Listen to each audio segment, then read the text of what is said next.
Today we have a very exciting episode of the Real Estate Level Up podcast where I have on my amazing friend Jade. She's only 20 years old, but she's absolutely killing it in the short-term rental business and going to share some amazing insights that you're going to love.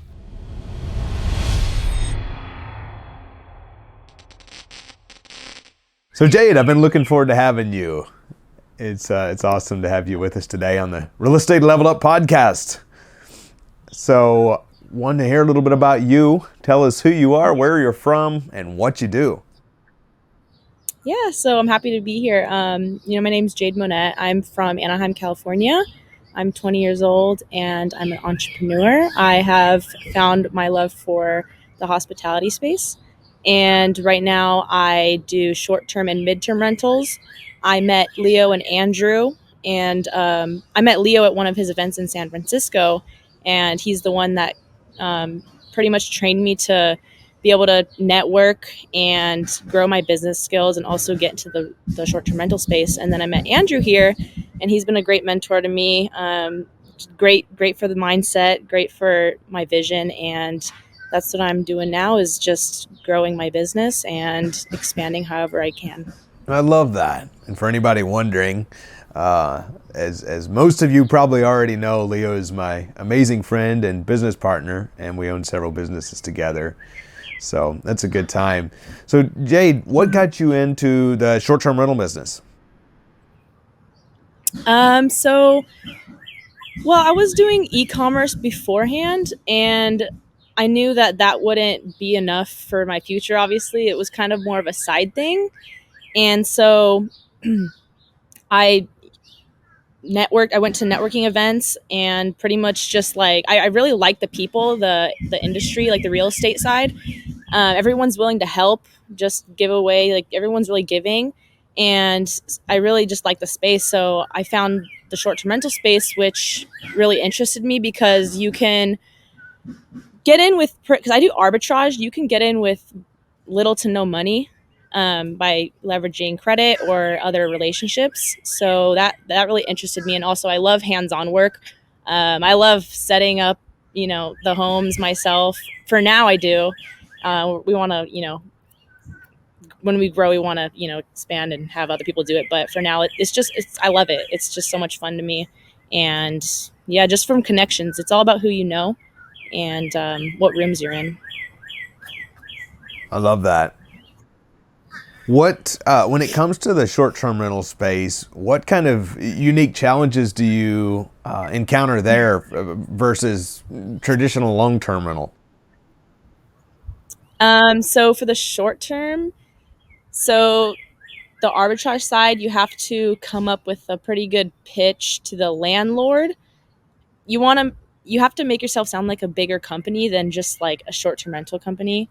So you have to do some pretty good convincing. That's some of the harder parts, because not a lot of people really, know what to say. You kind of learn from a lot of like connections at events, whoever does that kind of like is in that space. But just putting together a good pitch to landlords and making yourself sound like a bigger company is something that is really important. And I would say also like the comping would probably be a little more difficult, because it's a little more riskier, because when you come into a market you've never been in before, you can only use so many websites to comp your property, like AirDNA. It'll give you, your annual revenue, your nightly rate, and your occupancy rate. And you kind of base it off of that and like what's around. And you kind of, if the numbers look right, if they work out, then you go for it. But you really don't know if it's going to do good or not. Like anything could happen. The regulations, the city could shut it down. The city could come shut you down, and you lose your business. But there is other exit strategies like midterm rentals, which is allowed pretty much everywhere, which is 30 days or more.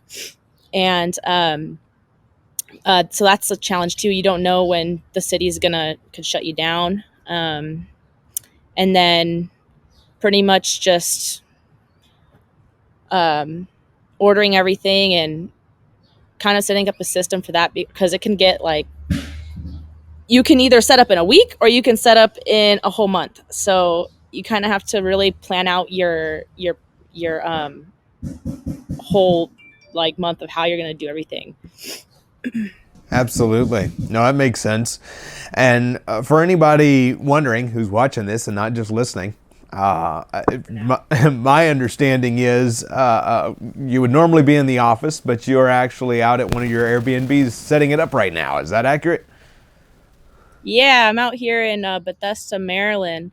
I live in California, but my partner lives out here in Maryland. And yeah, I'm out here setting one up. We just got it under contract at the beginning of the month. So yeah, That's cool. we're working on it. There's two things I heard you say I wanted to point out. Whenever you said, number one, convincing someone to rent to you, to do a rental arbitrage where you rent the property from a landlord and then sub Airbnb it or short-term rental it. And that is where you hear me often talk about borrowed credibility and working with the team that you work with. And I love that, and you're good at that. And the second thing I heard you say, which I'm so big on, is multiple exit strategies. To never get so caught up in one, because anything can go wrong. And we just make smart adjustments. That's why we're entrepreneurs, right? so, so tell everyone, how old are you and how long you've been in this business? I'm 20, and I've been in this business since I was just about a year, last July. That's incredible. I love that. And it excites me. People that are starting out, new, a lot of my friends are in their late teens or early 20s. And it's just always an inspiration, because it doesn't matter any age, wherever you are, if we just decide to use the tools that we're given and network, anything's possible. How do you attract and find these deals? Where do these deals come from that you're finding and turning to cash flow?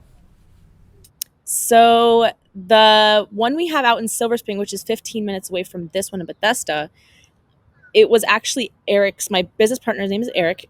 He actually had a cousin that had renters moving out like at the exact time that we were looking for one. And with that one, they knew each other. So it's a little easier to kind of go to your family first. If you want to get started, go to family members first, see if they have any, an extra spare, ADU in the back, or a property that there is just sitting. You can, I'll pay your rent every month, your utilities, and you let me Airbnb your house or midterm. But that one was just a connection. But this one, how I find my other ones is I just go on Zillow, and I have like my own rental, like the range that I'm looking for, the number. And then I usually look for, I put the filters in how many bed and bath I want, usually just single family. We don't do townhouses or apartments because those are a little tougher to do. So I just go on Zillow, and then I run the numbers on AirDNA. So I take the address, put it in AirDNA, and then it gives me like the whole insight of how much it's going to make annually, the nightly rate, and the occupancy rate. And then it shows me how the other listings are doing in the area. So I will just, comp it that way.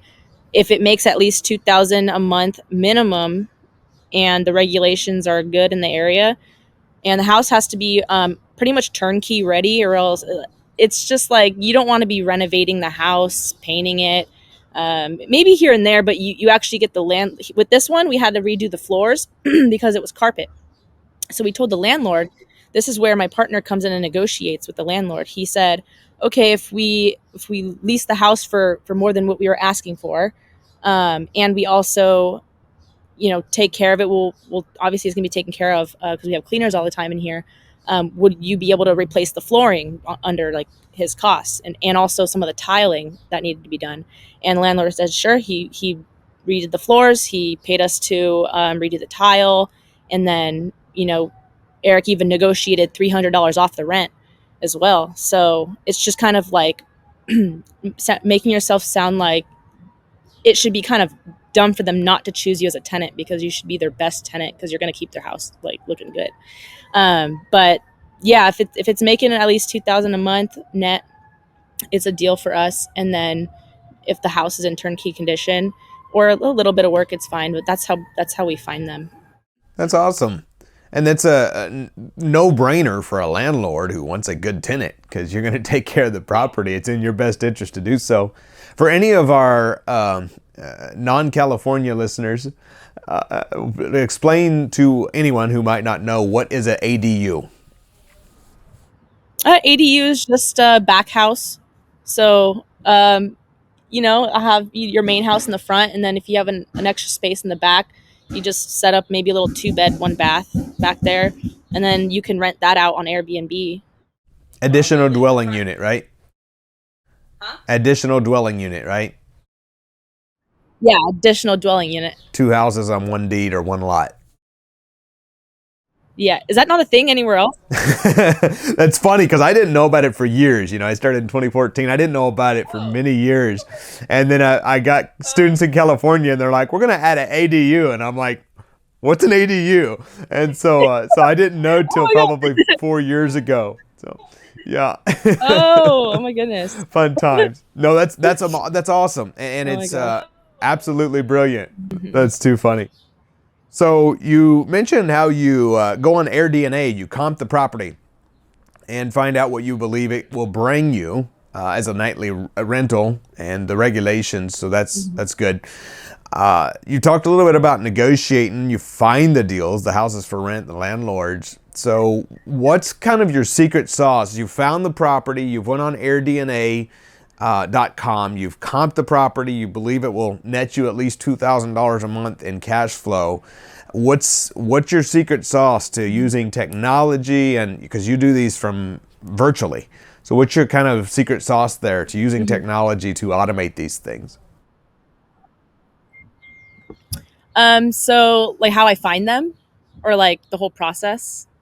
Yeah, the process. So you have a property, you've got it ready, you have staged it, and now you're finding short-term tenants. Do you have the locks automated? Do you have the lights automated? What's all that look like? So we're working on the automation side, but right now, we just find them, we comp them on AirDNA. I put it in a spreadsheet with all the phone numbers, the address, and the link, and the rent, and how much it's going to be making. And then, so it's in a big spreadsheet, and then we just call them. Like, we just call them up, pitch ourselves as a corporate housing company. Never say Airbnb. Always say corporate housing company, renting out to corporate professionals, traveling nurses, military families, people that need a temporary place to stay if their house is being repaired in the area. And that's pretty much my secret sauce, is like to getting a landlord to say yes, is pitching yourself as working with insurance companies, because that brings a lot more trust than if you were to just do short term with people coming in and out, unless the working with companies, they're going to be staying for at least 3 months at a time, and the landlords really like that. They really like that we have like the credibility from the other companies that we work with. And then I give them, I tell them that we have $1 million insurance on the home. We have a cleaning team, a maintenance team, and we guarantee their rent every month, even early, because we're a business. We have, we're going to be paying them every month. It's, it's our business. We have to have a good reputation. So that also brings security. And that's what really gets them like to be like, oh, okay, like that's better than a regular tenant. And also how, what was I going to say? Oh yeah. Like a couple things that really get a tenant to, I mean, not a tenant, a landlord to like want to work with you is, we're not going to bother you. We're not like a regular tenant. We're not going to bother you about little broken light or, a little, leak or whatever. If we can fix it and it's under $200, we'll fix it. So that's what they really like as well, that we're not going to go bother them all the time. We're going to, if it's something big, like an AC unit, like dies, we're going to obviously call them up, and that's on them. That's like what's good about arbitrage. We don't have to pay for it. It's a landlord. And so they really like that we don't bother them and they get their money on time. So that's what really is like the most important part for me into getting the property, under contract, is providing them, see what their pain point is, and give them the solution to that. And then once we get a yes, we send them our addendum, which is just a subletting addendum saying that we can rent it out to other people, and attach it to either their lease or our lease, and they sign it, and then you can start finishing. But it's pretty simple. It's really simple. I like that, and I like simple and not a big entry fee. Very, very cool. The niche you have going there. What's been your craziest experience with a short-term rental tenant so far? Have you had any parties or any fun adventures you had to solve? Yes. So when Eric and I set up the one in Silver Spring here about 6 months ago, we were like, ooh, let's try to get direct bookings off platform so we can not have to pay the Airbnb fees. So you got to be careful with that, obviously. Which we did. We have contracts for like a couple night stays, one night stays. I wrote up a contract for that specifically because he had someone. He had a friend that knew a friend that wanted to come throw a party at our house, right? Our new house, but it was premium price, and we were like, let's see. We'll write up the contract. We told them to give us like $1,000 deposit just in case, and then we said max 25 people. That's it, because it's a decently large house with a big backyard. So we're like 25 people. Keep it down. Yeah, like if you guys aren't abiding to our rules, we'll kick you out because Eric lives right down the street. So, they came. We were watching the cameras. I was in California back home, and I was just like stressing out because I just keep getting the notifications like people walking into the house. I'm like, oh my gosh, they're just watching it. This is like our second person in the house after we listed it, and so I'm watching the people, and I'm like counting, and I'm like, all right, they better not go over the count. And they did, obviously. There was like, instead of 25, there was more like 40 to 50. And I was like, no. I was like, this is going to be bad. So I'm calling Eric. I'm like, you got to tell this kid to like get these people out because we have little vases, little trinkets, I don't want anything breaking already or getting stains on our couches and stuff. It's a party, like a party with all teenagers. And I'm just like, oh my gosh, what are we going to do? So I was just like on edge. And yeah, so the next day, like they actually started taking people out. Thankfully, they were pretty kind, and so they started taking people out. And then once the cleaners got there, we were really surprised. They actually put a lot of our small furnitures in the bedrooms to where it wouldn't get like broken. So thankfully they were good guests, but you never know. People could literally just, they'd go in, destroy your house, pay the $1,000. They'd probably, some people would do that. You just got to be really careful. And if you're dealing with off-platform bookings, you gotta get on the phone with them. You gotta check their IDs. You gotta have a contract, and don't just let anyone in your house because they don't care. They'll ruin it. But yeah, luckily it wasn't that bad, but that was like one of the most stressful for me. Sounds a bit stressful, but it sounds like you Yeah. made smart actions and got through that fine and come out profitable. So that's what we do as entrepreneurs. Yeah. So when it comes to the market we're in, something I've something I've heard quite a bit of is that it's becoming very saturated. Yet I know mine are doing well. Yours are obviously doing well. What do you do to make sure that your short-term rentals are standing out from the rest in the current market? So when I'm looking, I look around big cities. So let's say DC's right over, like DC's 30 minutes away from here. I wouldn't look directly in the city because it is saturated and there's a lot of competition directly in the city. And there's more regulations. So it's just overall harder. So I look on the outskirts, so around 15 to 20 minutes away from the major cities. And then, on AirDNA, I look at the other properties in the area. A lot of them look the same. A lot of them have that same, boho or like bright blue, and just like you look at them, they look kind of average, right?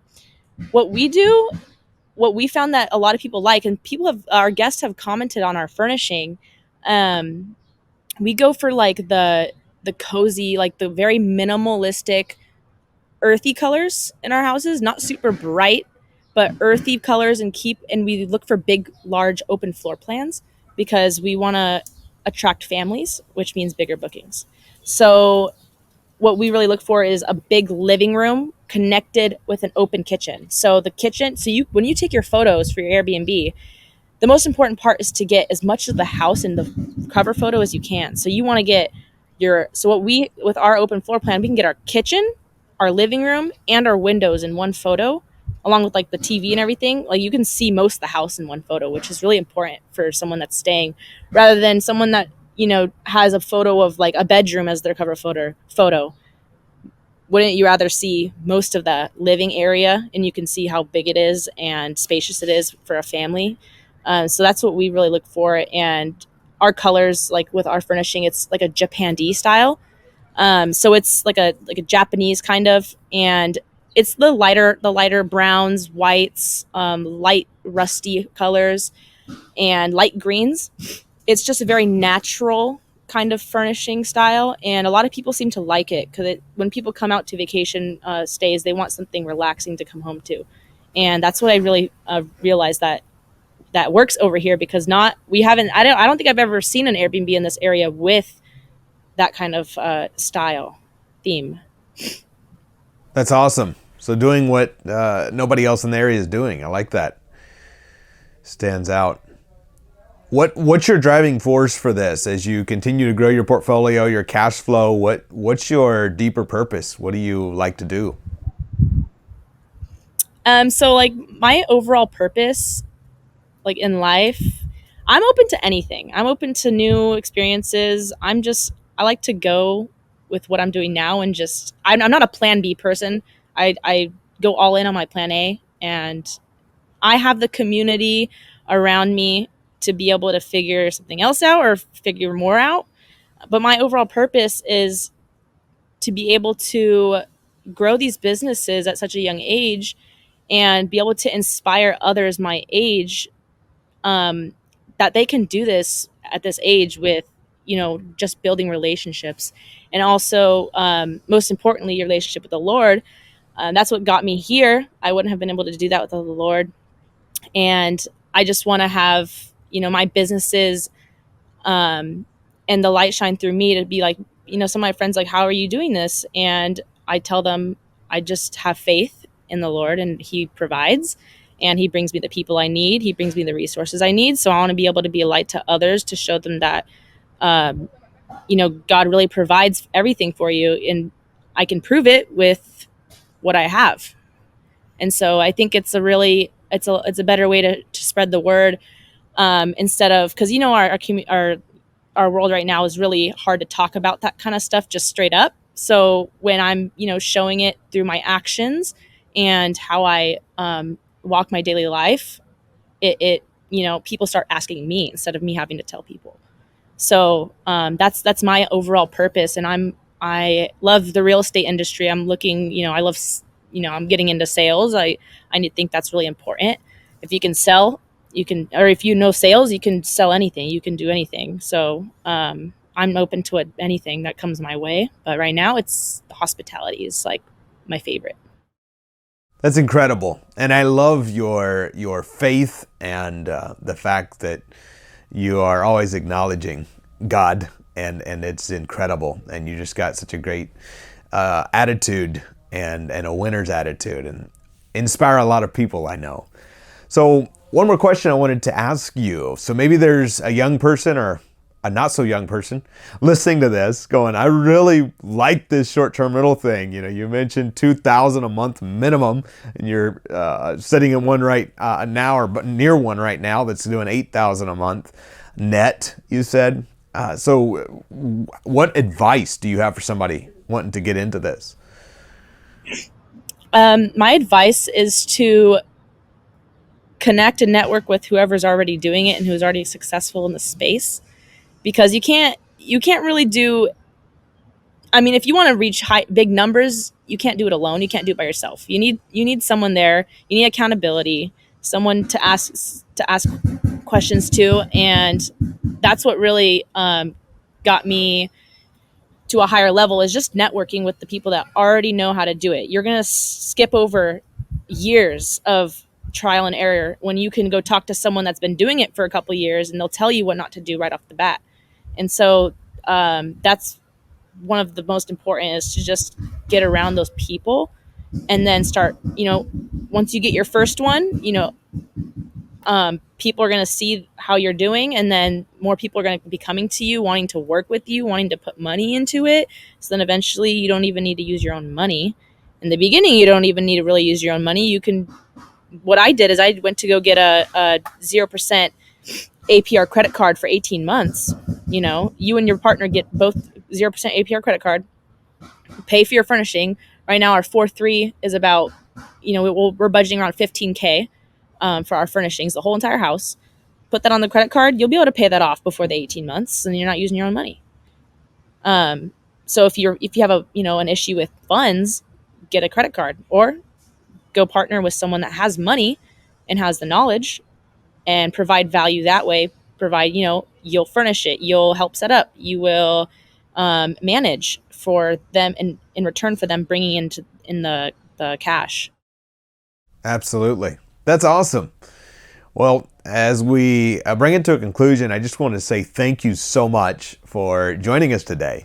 I always love hanging out with you, and it's always a good time. I just love what you're doing and what you're building and the inspiration you are. And any final parting things you want to share as we wrap up this episode of the Real Estate Level Up podcast?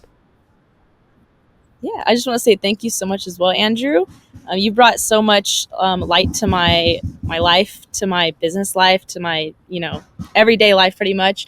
And I love what you and Leo are doing. I'm all for what you guys are doing. I love how you guys are,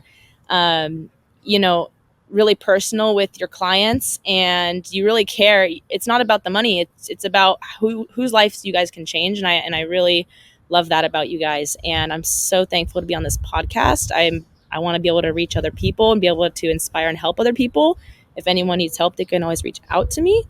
And all I want to say is, if you are younger or if you are older and you haven't done real estate before and you want to get into real estate, the short-term rental business is a really good way to start, and you can get in with little to no money if you just use your brain in a certain way, in a creative way, think outside the box, and you can do anything if you just network with the right people.